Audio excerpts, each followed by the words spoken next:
बात करेंगे देवभूमि की, क्योंकि उत्तराखंड की सियासत से इस वक्त 2027 के चुनाव की खुशबू आ रही है। सवाल इसलिए उठ रहा है कि क्या देहरादून की सत्ता का रास्ता उत्तराखंड के दूर दराज के पहाड़ों और गांव से होकर गुजरता है। क्या पुष्कर सिंह धामी ने विरोधियों की घेराबंदी के लिए वो चक्रव्यूह तैयार कर लिया है जिसे भेद पाना विपक्ष के लिए अब नामुमकिन साबित होने वाला है। ये सवाल आज उत्तराखंड के हर राजनीतिक गलियारे में गूंज रहा है। वजह साफ है, मुख्यमंत्री पुष्कर सिंह धामी का वो महाअभियान जिसे मिशन 2027 का शंखनाद माना जा रहा है। मुख्यमंत्री पुष्कर सिंह धामी अब सिर्फ फाइलों में विकास नहीं देख रहे, वो सीधे उतर चुके हैं मैदान में। वो संवाद कर रहे हैं राज्य के हजारों पंचायत और निकाय जनप्रतिनिधियों के साथ। ग्राम प्रधान, बीडीसी सदस्य, जिला पंचायत अध्यक्ष और वार्ड मेंबर यानी लोकतंत्र की वो सबसे जमीनी इकाई जो सीधे जनता के सुख दुख की साझेदार मानी जाती है। अब खटीमा का जिक्र किया जाए तो खटीमा से लेकर देहरादून के सचिवालय तक बैठकों का सिलसिला लगातार जारी है। मुख्यमंत्री खुद एक जनप्रतिनिधि से फीडबैक ले रहे हैं। सरकार का दावा है कि ये जन जन की सरकार है। सरकार का कहना है कि जब तक हमारा गांव आत्मनिर्भर नहीं बन जाता, हमारा उत्तराखंड सशक्त नहीं होगा। केंद्र और राज्य की कल्याणकारी योजनाओं को आखिरी पायदान पर खड़े व्यक्ति तक पहुंचाना ही इस संवाद का एकमात्र मकसद है। लेकिन राजनीति में कुछ भी अकारण नहीं होता। विपक्ष इस महासंवाद को प्रशासनिक सुधार नहीं बल्कि शुद्ध रूप से राजनीतिक पैंतरेबाजी बता रहा है। अब कांग्रेस का आरोप है कि सरकारी खजाने और मशीनरी का इस्तेमाल कर 2027 के विधानसभा चुनावों के लिए बीजेपी संगठन को मजबूत करने के लिए काम कर रही है। तो आज की महाबहस भी हम सीधे सीधे वो सवाल उठाएंगे जो जनता जानना चाहती है। क्या ये वाकई ग्रामीण विकास की एक ईमानदार कोशिश है या फिर इसके पीछे छिपा है सत्ता का वो गणित जो विरोधियों को चारों खाने चित करने के लिए बुना जा रहा है। अब सवाल यहाँ पर कई उठ जाते हैं। पहला सवाल तो यही उठ जाता है कि क्या वाकई में बीजेपी की तरफ से उत्तराखंड देवभूमि में मिशन 2027 को फतेह करने के लिए धामी सरकार गांव की तरफ रुख कर रही है। सवाल यह भी कि क्या देहरादून की गद्दी का रास्ता गांव के चौपाल से ही अब तय होगा। अब सवाल यह भी उठ रहा है कि क्या धामी सरकार का प्रयास विपक्ष के चुनावी एजेंडों को ध्वस्त कर देगा। पंचायत प्रतिनिधियों को तरजीह देकर क्या नौकरशाही और सिस्टम को एक बड़ा संदेश दिया जाएगा। अब विपक्ष की तरफ से आरोप लगाए जा रहे हैं कि सरकारी मंचों का इस्तेमाल किया जा रहा है, 2027 की चुनावी फील्डिंग सजाने के लिए हो रहा है। क्या धरातल पर वाकई में वो स्थिति देखने को मिल पाती हैं। अब ऐसे में आपको बता दें कि लगातार सवाल तो कई उठ रहे हैं, लेकिन आने वाले समय में किस तरह से रीति नीति तैयार की जाती है, क्योंकि अब ग्राम प्रधानों के पास पहुंचना, हर गांव में दस्तक देना, अब सरकार के तमाम जो दिग्गज नेता हैं वो हर गांव जाएंगे और ऐसे में ग्राम प्रधानों से बात करेंगे, क्योंकि एकमात्र ग्राम प्रधान ही होता है जो कि दूर दराज या जो जिस गाँव का वो प्रधान है उसके अपने गाँव के लोगों को और ग्रामीणों के बारे में एक एक जानकारी होती है कि उनका सुख क्या है, उनका दुख क्या है, उन्हें किस चीज की परेशानी है, उन्हें किस तरह से वो तमाम मूलभूत सुविधाओं से वंचित है। तो अब सीधे तौर पर ग्राम प्रधानों से संपर्क साधने का जो प्रयास है, इसके चलते कहा जा रहा है कि 2027 के विधानसभा चुनाव को लेकर अभी से रूपरेखा तैयार की जा रही है। हालांकि चुनावी शंखनाद तो बहुत पहले यहां पर देखने को मिल चुका था, लेकिन सीएम पुष्कर सिंह धामी ने इसकी जिम्मेदारी खुद अपने कंधों पर ली है, क्योंकि खटीमा के जब वो दौरे पर थे तो खटीमा में ही उन्होंने इस बात का ऐलान कर दिया था। और अब देखना बेहद दिलचस्प रहने वाला है, क्योंकि अगर एक बार फिर से बीजेपी आती है तो निश्चित तौर पर यह ऐतिहासिक जीत होगी। और ऐसे में कांग्रेस पार्टी का फिलहाल कहना कि महज सरकारी पैसों का दुरुपयोग किया जा रहा है, उसका इस्तेमाल किया जा रहा है अपने आप को और संगठन को मजबूत करने के लिए, लेकिन ऐसा होगा नहीं, क्योंकि कई ऐसे मुद्दे हैं जिस पर बातचीत करनी बहुत ज्यादा जरूरी हो जाती है, लेकिन उस पर बात करने के लिए कोई राजी नहीं होता। इस तरह के आरोप फिलहाल कांग्रेस पार्टी की तरफ से लगाए जा रहे हैं। लेकिन इस पूरे मामले को लेकर, इस पूरे मसले को लेकर जो इस वक्त सियासत जोरों पर हो रही है, उसको लेकर कहा जा रहा है कि चौपाल पर अब सीएम पुष्कर सिंह धामी पहुंचेंगे और गांव-गांव जब सीएम पुष्कर सिंह धामी पहुंचेंगे तो उस दौरान ग्राम प्रधानों से और तमाम जो निकाय प्रतिनिधि हैं उनसे मुलाकात करेंगे, उनसे सीधा संवाद होगा। गाँव में जो सबसे ज्यादा माइनस पॉइंट है उसका जानने का जिक्र किया जाएगा, प्रयास करेंगे। साथ ही ये भी जानेंगे कि गाँव के लोगों को सबसे ज्यादा किस तरह की परेशानी होती है, मूलभूत जो सुविधाएं हैं जिसमें पानी, और इसी पर चर्चा करने के लिए हमारे साथ संजीव वर्मा बीजेपी के प्रवक्ता जुड़ गए हैं। सर, बहुत स्वागत करती हूँ भारत अपडेट में आपका। और शुरुआत इसी सवाल के साथ कि 2027 के चुनावी शंखनाद तो पहले ही बीजेपी की तरफ से यहाँ पर बच चुका था, लेकिन अब सीएम पुष्कर सिंह धामी गांव पहुंच रहे हैं, ग्राम प्रधानों से संवाद कर रही है। क्या इसे भी 27 का ही हिस्सा मानकर चला जाए? देखिए, Bharatiya Janata party ground zero पर जो हम लोग धरातल पर विकास देते हैं उसके लिए जानी जाती है।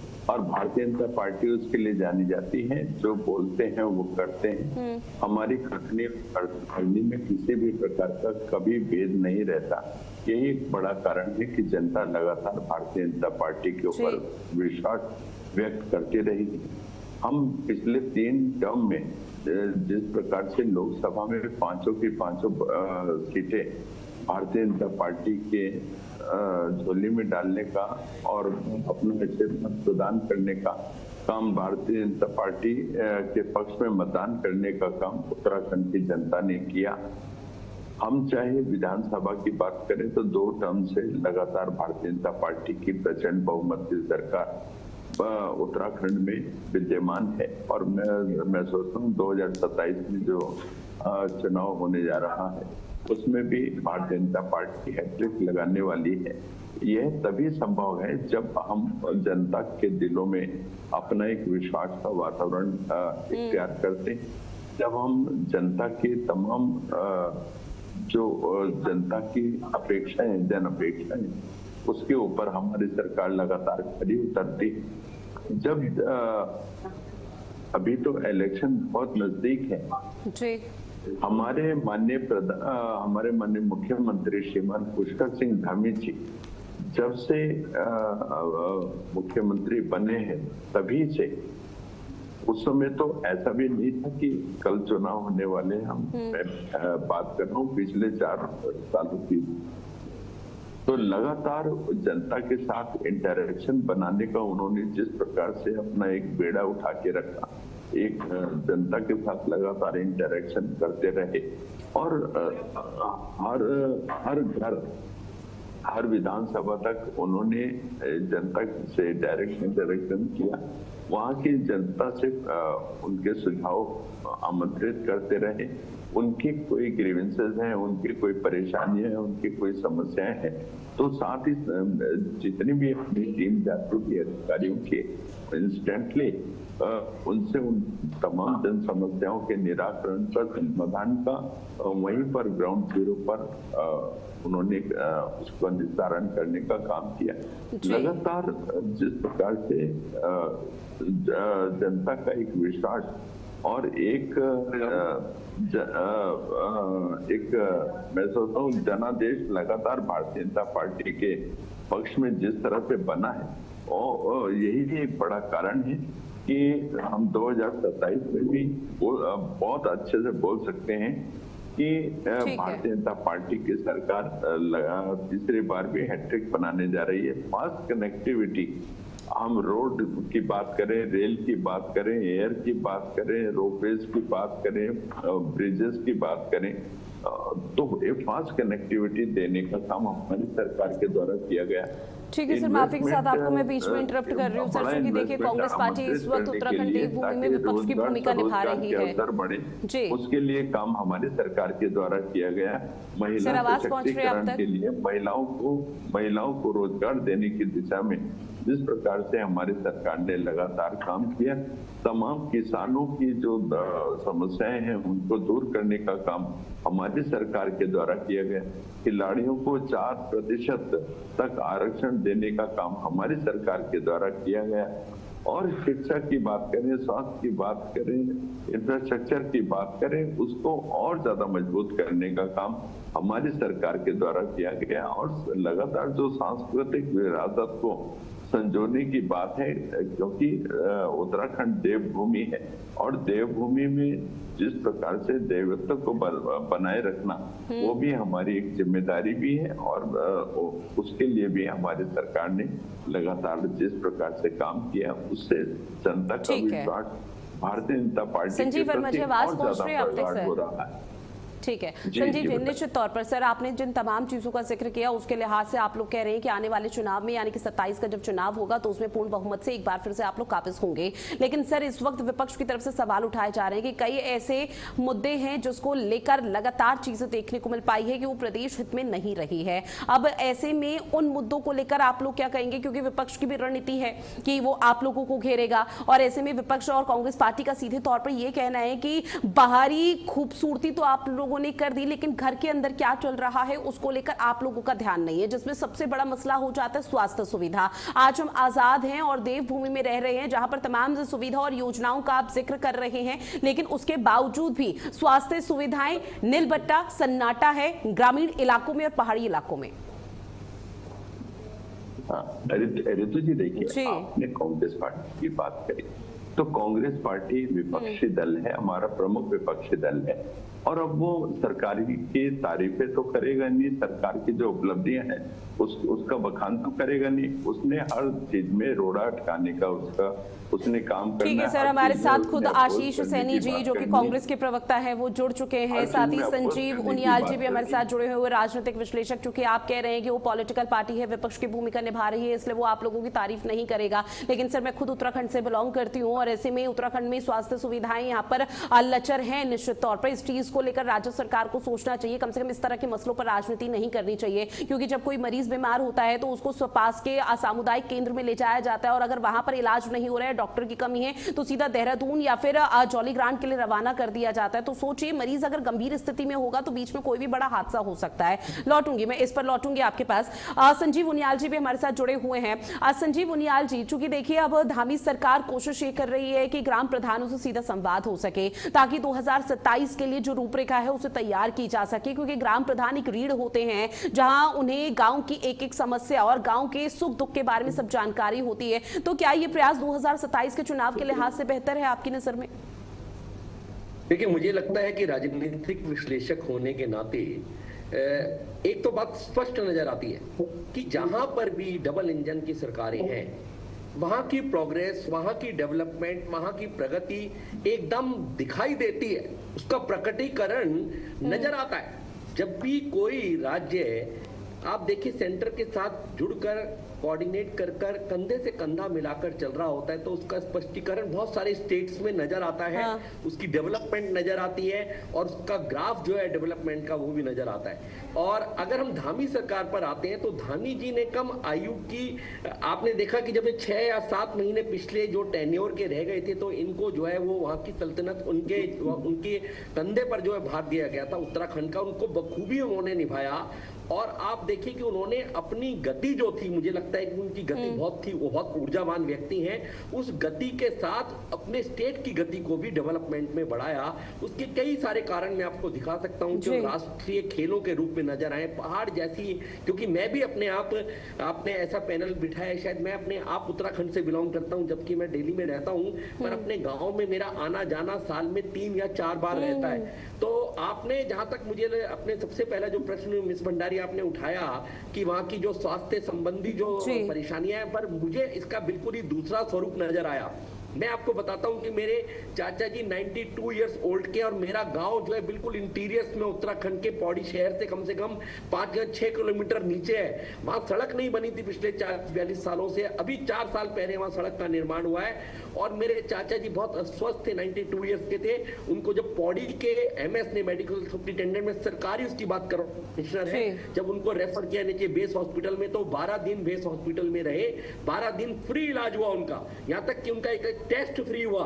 तो आयुष्मान भारत की योजना का इंप्लीमेंटेशन वहां बखूबी, और मैं हैरान हो गया जब मैं दिल्ली में ही रहने वाला व्यक्ति सुप्रीम कोर्ट में प्रैक्टिस करता हूं, जब देखता हूं कि आज उत्तराखंड जब मैं पैदा हुआ था, जब मेरे पिताजी वहां उत्तराखंड की बातें किया करता था, वो इंटीरियर्स की बात किया करता था, तो मैं आपको ये बता रहा हूं कि मेरे गांव में इतनी बढ़िया सुविधाएं हैं। और एक बात और बताना चाहता हूं आपको, आयुर्वेदिक इलाज के लिए मैं मंथली बेसिस पर, ये डिस्टर्बेंस आ रही है, मंथली बेसिस पर भी आप हैरान हो जाएंगी कि मंथली बेसिस पर वहां आयुर्वेद की पूरी टीम आती है गांव के अंदर, वो पूरे टेस्ट और पूरे इलाज करती है, दवाई फ्री देती है। यूनानी पद्धति के, होम्योपैथी पद्धति के वहां पर एक बहुत अच्छा जो है पूरी संरचना, पूरी संगठनात्मक के तरह से जो है वो होम्योपैथी, सरकारी होम्योपैथ डॉक्टर्स मौजूद है। उन सरकारी होम्योपैथ डॉक्टर्स ने, मेरे को मोल्स नाम की एक दिक्कत हुई क्योंकि मैं 1 महीना रहा, जून में छुट्टियां थी हमारी, मैं अभी आया हूँ, तो होम्योपैथी डॉक्टर ने, जो होम्योपैथी हॉस्पिटल था, सरकारी हॉस्पिटल, होम्योपैथ ने मुझे दवाई दी, उसने प्रिस्क्राइब किया, और बल्कि वहां से उन्होंने दवाई मुझे प्रोवाइड की। तो मैं तो बहुत ज्यादा इंप्रेस हुआ हूँ वहां की सुविधाओं से। अब रही स्कूल की बात, स्कूल वहां बहुत अच्छा कार्य कर रहे हैं, स्पोर्ट्स में बच्चे बहुत अच्छा काम कर रहे हैं, सड़कें वहां की देखने लायक है। 2-2 इंच के यहाँ गड्ढे हैं मैं देखता हूँ कि सड़कों में, और आम जो डेवलप्ड कंट्री वहां पर उत्तराखंड में देखता हूँ कि मैं इतनी डेवलप्ड सड़कें हो चुकी हैं। आज मैं हरिद्वार से और पौड़ी देवप्रयाग होता हुआ मुश्किल से 3-3.5-4 घंटे में पहुंच जाता हूँ। दिल्ली से 6.5-7 घंटे में अपने गांव में लग जाता हूँ, जो कि 12 से 15 घंटे लगा करते थे।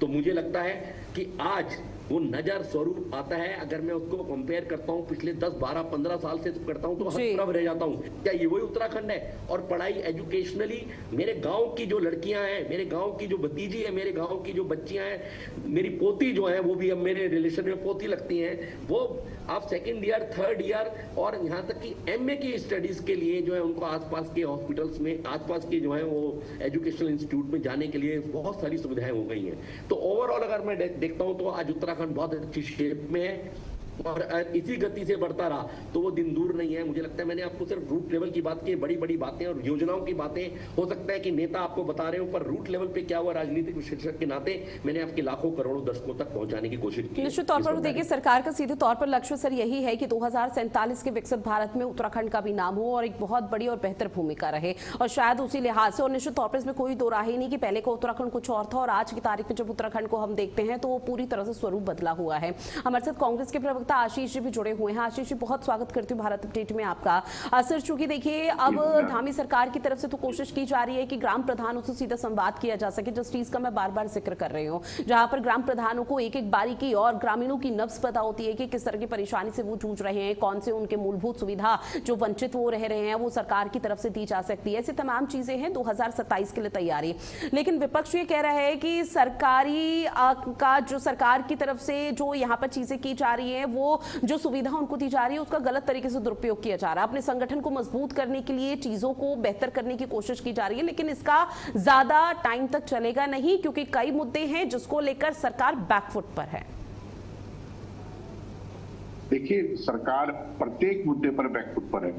कोई भी मंत्रालय, कोई भी विभाग चेक कर लीजिए, यदि वो बैकफुट पर ना होते तो 1800 करोड़ रुपए का मेकअप धामी जी ने किया है, वो मेकअप करने की उनको आवश्यकता ना पड़ती। अभी हमारे बीच में एक राजनीतिक विश्लेषक महोदय बैठे थे, मैं उन्हीं की बात का संज्ञान लेकर थोड़ी सी बात करना चाहूंगा। उन्होंने अपने पूरे वक्तव्य में कहा कि मुझे ये फायदा हुआ, मुझे ये लाभ हुआ, मुझे ये नहीं हुआ। हम ये कह रहे हैं कि पूरे प्रदेश में, पूरे उत्तराखंड को क्या लाभ हुआ, ये मैं आपको 2-3 शब्दों में बता सकता हूँ। सबसे पहले स्वास्थ्य सुविधाओं में, स्वास्थ्य सुविधाओं में उत्तराखंड के जो हमारे बच्चे थे, पैरामेडिकल स्टाफ थे, उनको हटा दिया गया। मध्य प्रदेश और राजस्थान के लोग भर्ती कर लिए गए। तो मुझे बता दीजिए क्या फायदा हुआ इससे उत्तराखंड को। दूसरा, स्वास्थ्य व्यवस्थाएं चरमरा गई है। आपने जिस तरह की स्वास्थ्य सुविधाएं देने का काम किया है, मुझे लगता है कि जरा सी भी गंभीर बीमारी में देहरादून के जो पुराने अस्पताल, जोली ग्रांट है, एम्स है, ये ठीक काम कर पा रहे हैं, लेकिन जिनको जिला स्तरीय स्तर पर जाना था वहां पर बजट और डॉक्टर्स का बड़ा अभाव है। कम से कम 240 डॉक्टर लंबी छुट्टी पर भेजे जा चुके हैं, जो नहीं आ रहे हैं। तो ये सब चीजें स्वास्थ्य व्यवस्थाओं और स्वास्थ्य सुविधाओं को लेकर है। ड्रोन से दवाइयां भेजी जानी थी, क्योंकि भौगोलिक क्षेत्र दूर है, ड्रोन वाली योजना टाई में पड़ी हुई है, उसका पता नहीं है।